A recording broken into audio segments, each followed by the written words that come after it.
it's good and bad because Shumpert, for those of you guys that don't know, and I mean, that's a former first-round pick. Shumpert can play some defense, and the Cavaliers, I was about to say Mike Brown because I'm thinking about defense, because David Blatt, got that vote of confidence the other day, so he's got to be feeling really good about his job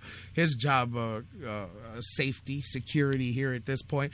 But anyways, he can play some defense, can Shumpert. That's a good thing there about this. You can drop him right in there. Here's the thing. Health issues, injury issues. That's going to be something with him that's always been there. But J.R. Smith, and a lot of people, I've talked to probably a few dozen people in the last few hours getting ready for the show, just getting people's thoughts and having conversations, trying to take the pulse of where Cavs fans are at with this and other basketball fans outside. The thing with this is the people that like the trade will say, well, J.R. Smith isn't the big part of the deal. He's a throw-in. The Cavs had to take J.R. Smith to get Shumpert. And I say you're undervaluing DIon Waiters a little bit when you say that. Not that I think DIon Waiters has the huge, I mean, hey, he got a little bit of a haul here, but again, you flipped, just a few years removed, a number 4 pick. That's not exactly, something that you just give up on and haul away. But you ship that away now for, again, 2 rotation players, one of which, though, has the potential. People used to, and I think this was unfair, I've said it a lot, people used to call DIon Waiters a cancer, a problem in the locker room. Let me tell you, DIon Waiters may have been a young go-hard that was a bit discontented from time to time, and I think sometimes, rightfully so, sometimes not. I mean, no, let me just be honest about that. But regardless, I think that you will be introduced to a malcontent if things go south with J.R. Smith. And I know that very quickly all the Cavs beat writers yesterday were quick to inform everybody that LeBron James was informed of and approved of this trade before they made it. And he's going to be sad to see DIon Waiters go, but he said he thinks he can play with Smith. I disagree. I think that this is a guy who, wherever he's been, has had problems. I'm talking attitude issues.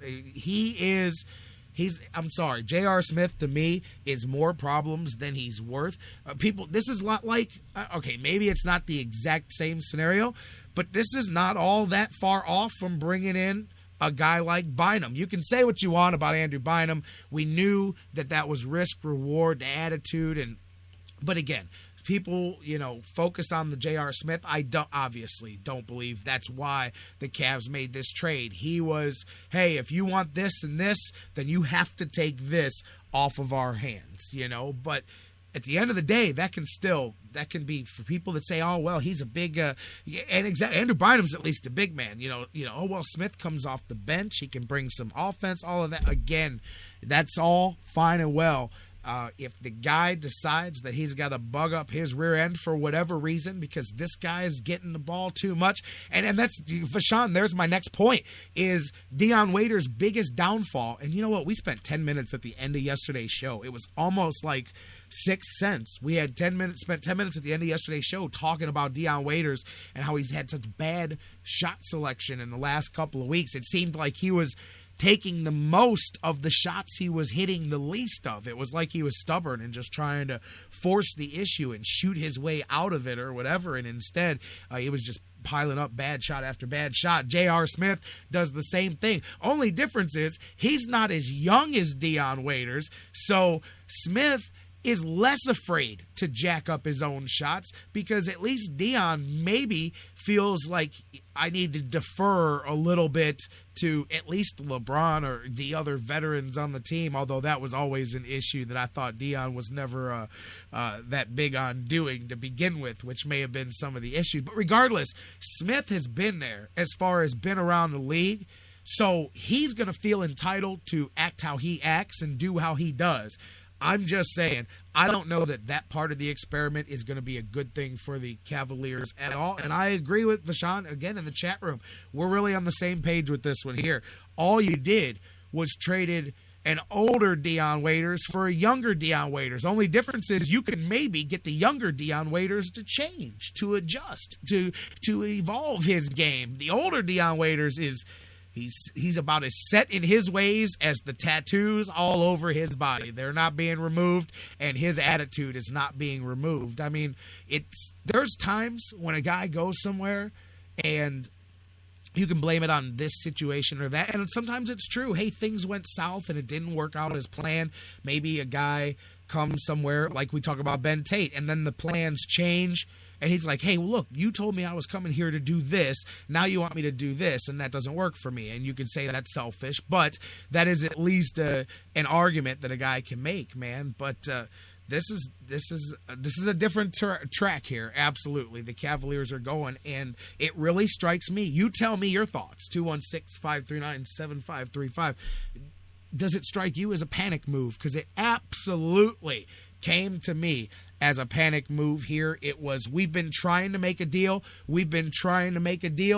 We're going to rush. We don't like the deals that we've got. Instead of waiting it out, instead of letting us dictate the market, we're going to let the market dictate to us. And again, I don't expect this to be the end of this. I figure they're going to use this number one here as part of the package to flip, to bring in somebody else. I mean, I know there's all this talk that with the Knicks waiving Bere, that he may be somebody that the Cavs look into there. He's older. I know that. He can do so. Again, these are the decisions you get to when you put your roster where the Cavaliers are today. And I'm very curious how this is going to continue to come together. And again, that's it. I don't even know how to speculate it. So that's the thing, man, is when I was looking at potential even this one here, I got hit up probably about 20 minutes before the word started to break to the public that the Cavs were trading DIon Waiters. And I was talking to a couple of people. We were trying to make some calls and some texts and get to the bottom of it. And of all the various permutations and ideas and things of the way this trade was going to come together, that wasn't the way I saw it, to be totally honest with you. Saw some different pieces, so there's some different bigs. I know some people were pointing at guys from OKC like Adams. Obviously they got a big guy like Perkins, which wasn't going to be a part of that. But regardless, when I heard J.R. Smith, I'm like, really? Why would they? And the Cavs are so big on fit. And I keep hearing this, that J.R. Smith is going to play well with LeBron. They're going to fit well together. I respectfully disagree, and I hope to be proven wrong on the court, but I don't see the fit there at all. And I know there's some people that have lectured me this morning, bloggers, smart metrics guys, lectured me about how this is going to be a great thing for the Cavs. And I'm like, aren't some of you guys the same ones that told me that this team's going to win 70, 72, 75 games? Didn't some of you actually print championship rings to celebrate before the season started? Yes, they did. They did. You know who you are. You know I'm talking about you. Didn't some of you? I mean, come on now. And you're going to lecture me about how I don't know basketball because I don't think J.R. Smith is a good addition to the Cavaliers. I'm going to say that you don't know human chemistry, psychology, or basketball if you think adding that to the Cavs locker room was a great thing. Now, will it be a team destroyer? I don't know about that. I think that that can be negligible a bit, but will it bring to the team? I don't know. What it will bring to the team is Shumpert, who can play some defense. It's definitely needed. It does definitely lengthen things out. I mean, look at it yesterday. I mean, you got and you know what, Delly on the floor. Cavs Twitter turned on Delly hard last night, and rightfully so. I've got to say, off the topic of this trade for a minute, you guys know we talk Delly a lot here, and last year he was a pleasant surprise in his effort and hustle and all of that. But, man, the last few, I don't know, weeks, or it's been a different Delly. Not in his hustle and stuff, but like last night, it was different. I don't know, missing open guys, blowing off passes, not hitting the right guy. Just, I don't know, bad decision making, some bad shot taking. I don't know, little.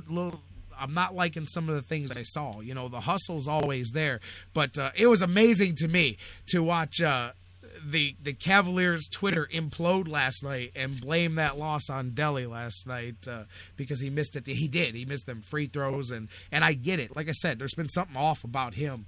He has not been the same, and it's disappointing because that's a guy that I've always pointed to and said, hey man, this is a kid that shows that you can overcome wherever you've been spotted, drafted, evaluated, scouted, whatever. You can hustle your way into a spot if you work hard enough. But he's definitely regressed a bit, I guess would be a good way in his game. Just last night, it wasn't even just missing shots as much as bad shot selection or missing passes. There were a couple in the post there where he just blows off Kevin Love, who's got position, and then went on to make a sketchy decision immediately following. Just little things like that, you know. But again, a little bit of a regression in the game of him, and perhaps that comes from being overexposed. I mean, there's limited doses where a guy like that can be effective, but then when you've got to put him out there for those huge stretches, then you get into overexposure, and perhaps that's just it too as well. And that may be part of where at least adding some bodies here will allow you to do a little bit in the meantime. But again, I like Shumpert. I like the fact that you did get the first round pick that you have to somehow flip into another piece here. And I know that they're burning up the phones to do that, but I don't like adding J.R. Smith to the team. And again, I don't know how appreciably better the Cavs are after making this trade, but they did feel the need to make a trade. You can feel the panic. You can listen to DGriffin, and he can talk you down all he wants. Look, just because a guy is a good orator does not mean that he's telling you the truth. It just means that he's able to say what he says very well. There's no doubt in my mind that one day the Cavaliers have to come out and physically address all the drama in the media. The next day, they make a big trade trying to shake things up. You can't say that there's not panic in the building in Cleveland. I mean, you can say media, that's all different. Those aren't the guys there. I'm telling you that there's definitely concern in Cleveland. And then I agree with Sean with Dellavedova. That kind of is exactly what I was saying. You know, there's a point where the skills that Delly brings to the table get overexposed, and then they turn into liabilities instead of strengths. When he's able to be used in the right doses, yeah, he's a strength, absolutely. And I think that may be part of it too. I mean, look at the Cavs were lucky to find 5 warm bodies to throw out there last night once you pulled DIon and those guys at the beginning of the game. But still, you got to think you find a way to win in Philly. You've got to find a way to win that one, right? Well, apparently not. I mean, Cavaliers, rock bottom. I go back to it. That hopefully we point back to this and go, hey, remember the night it got the worst it could be when the Cavaliers blew a 17. See, that's the thing. Let's get back to the game for a minute and get away from this trade before we wrap up this segment and move on. That's the thing you have to remember, guys. It's one thing if the Cavaliers were just outmanned from bell to bell. Then you go, okay, they were shorthanded and they just couldn't, they didn't have enough pieces, whatever. It's still Philly. They still haven't won at home all season. But when you're up 17 in the second half and you just choke that up, that has nothing to do with being shorthanded. That has nothing to do with not having enough talent, with not having enough players. You got beat. What in the hell was that? Chalk up a 17-point lead in the second half and become the first team all season to lose to Philadelphia. I know that I'm usually the glass half full guy, but there is no way that the Cavaliers can be in any way happy about the progress of this team, because I think it's regressed instead of progressed. And that's just being real. A lot of season left, a lot of time to change it. That's why they made a trade today, like yesterday. That's why they made a move now, because they got to make a move and give it enough time to sink in. You can't just wait and give it. You got to give it as much time as you can to cross your fingers and hope that this shot in the dark works. And that's what it feels like to me. Like DGriffin is panicking a bit. He got LeBron back. Didn't know. I think the Cavs never believed truly that was going to happen, even though they say they held out hope and all that. But it doesn't matter, because it put them in a position they didn't want to be in. I think DGriffin is the great general manager for preaching the future, the patience, building an organization, all of this trading assets, much like Chris Grant did. But that general manager is not necessarily the same general manager that you want making panic-stricken decisions. And I'm not criticizing. Look, this isn't even going into a blast David Griffin thing either, but I question a lot of the decisions that the Cavaliers have made all summer long to put together the squad